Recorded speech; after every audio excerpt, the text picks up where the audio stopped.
Hey everybody, and welcome to the ADBL 2011 Draft Preview Special. We're going to be going two parts today, just because YouTube doesn't like videos more than 15 minutes, so we try to break it down and keep it right around 30 minutes or so.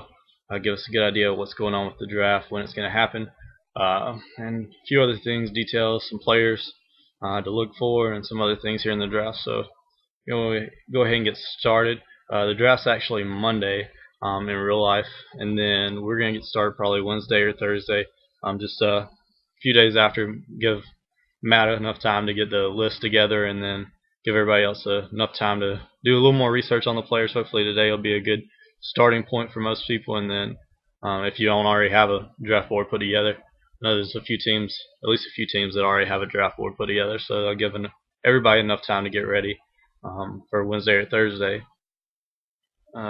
Looking at the draft this year, we're going 5 rounds. I think we have 87 picks, and for this year's first round alone, first round in supplemental drafts in the real league, there's 60 picks, I'm pretty sure. So we're barely going to get into the second round in terms of actual draftees, other than a few guys who fall for different reasons and those sorts of things. So really deep draft this year, and in terms of the actual players, and also in terms of how far we're getting just because of supplemental picks and those sorts of things that we implemented this year. So it's going to be a fun draft, a lot of talent going off the board, and then a lot of talent to be had towards the end of the draft as well.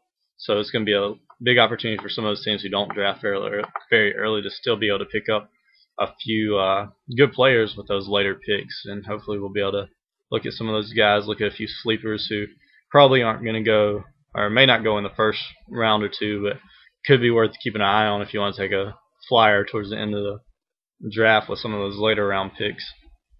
And we're going to go and get started and look at like the draft tendencies for each of the teams here in the ADBL. I thought it'd be fun to kind of break those down a little bit.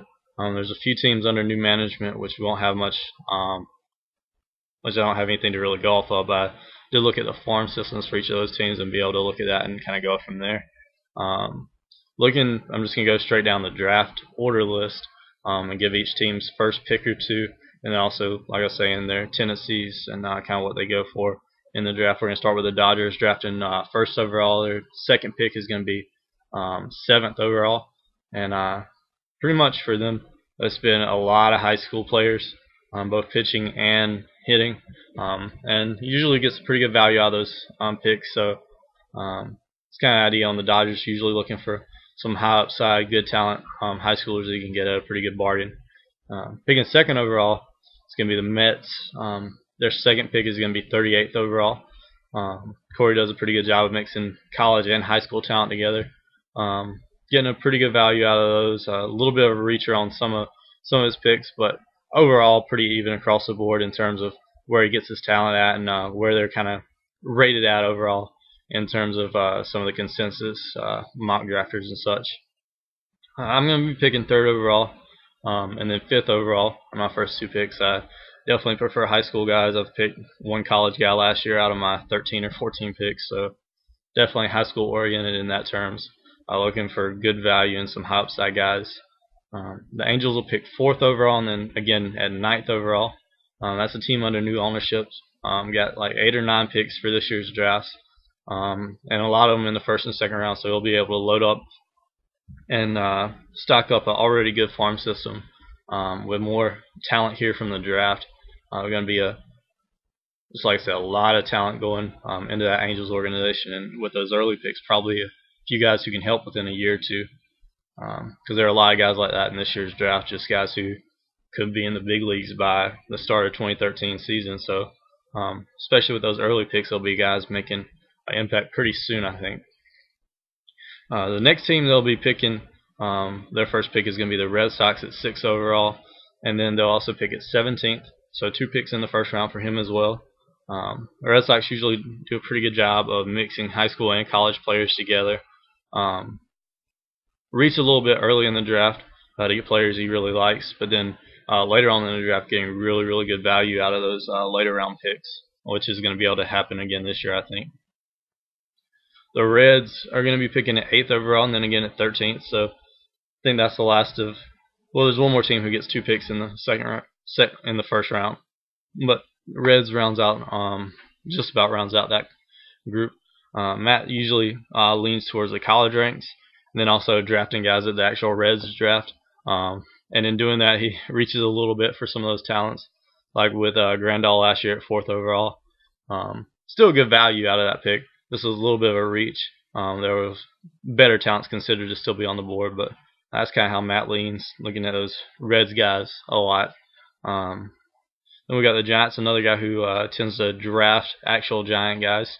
But he'll be drafted at 10th and 27th for his first 2 picks this year. Does mix college and high school very well, and a pretty even drafter in terms of where he gets his talent and where they're ranked.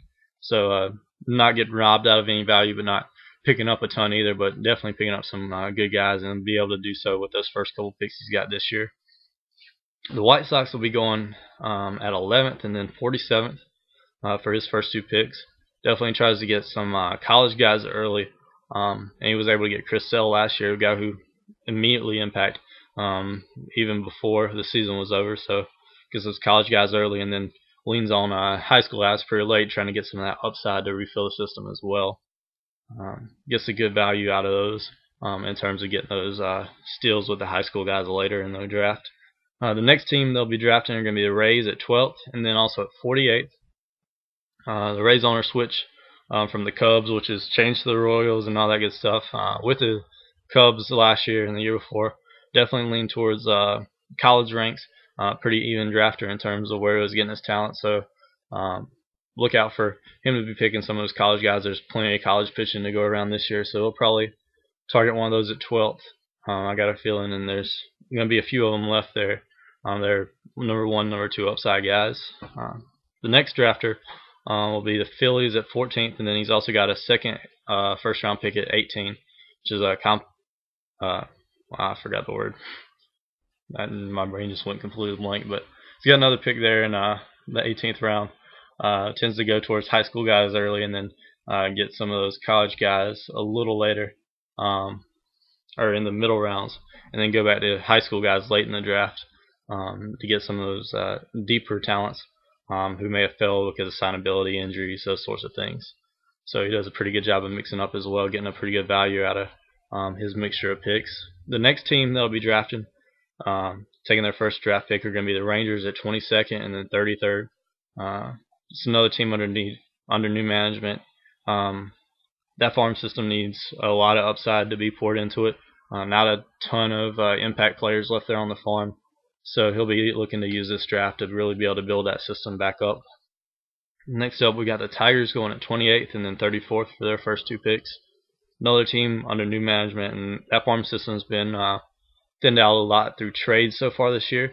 But the Tigers are in a place where they're going to be competitive for the next couple of years, so they don't necessarily need their draft picks to make it immediate impact. So he'll be able to take some upside guys there and be able to wait, let them mature down on the farm without necessarily needing them right away like some of the other teams here in the league. Another team who's done a pretty good job of sending off draft picks and farm talent to make a good major league team are the Yankees, who are going to be picking 40th overall, and I just skipped the Royals. I'll go back to them in a minute. Yankees tend to mix college and high school players pretty well together and get a very good value out of those players, especially considering that first pick's going to be 40th. He'll be able to probably get a guy who goes in the first round who's dropped for one reason or another. Picking right in front of him are the Royals at 39th, another team that's under new management.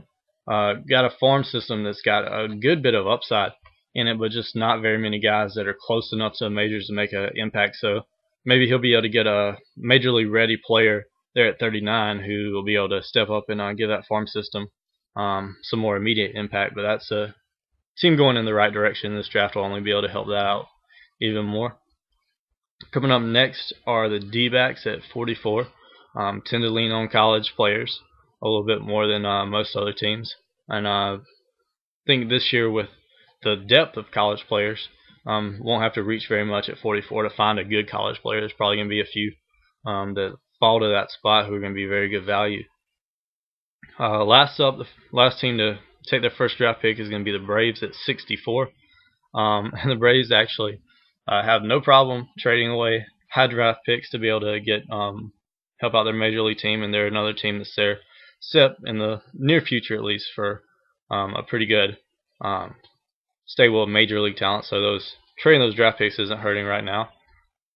Like the trade we just nailed down for Nolasco. He traded me his first round pick from next year. So those picks don't hurt him as much just because he's been able to load up on major league talent. But looking at what he does do with those draft picks, usually goes college, very even drafter, and be able to refill that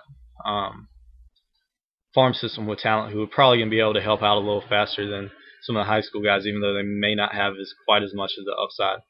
So look for him to go college with his draft picks here in this year's draft.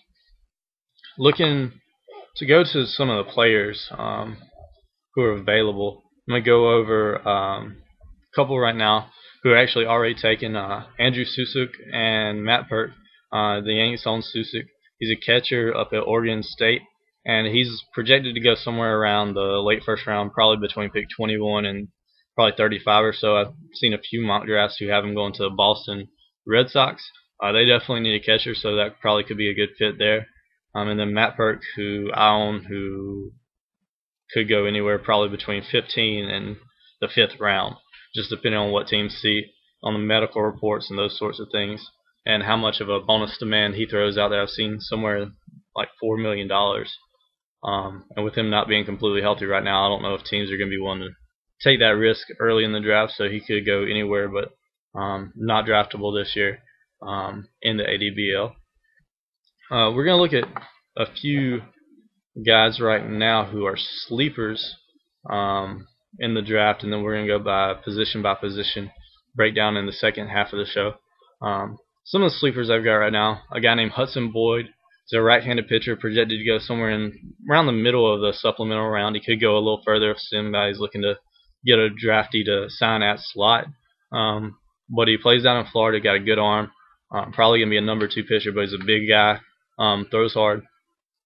He's a good-looking pitcher. I've seen some video, and definitely a kid who could probably be a steal if a team gets him low enough. Next up on the draft sleepers is a really athletic outfielder named Derek Fisher. Got good tools, 5-tool type of guy.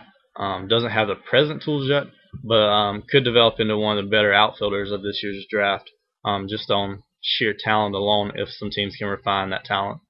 Another outfielder who's another athletic guy. His dad actually played in the league, so that gives him a little bit of advantage in team's eyes, at least, is Dwight Smith, outfielder.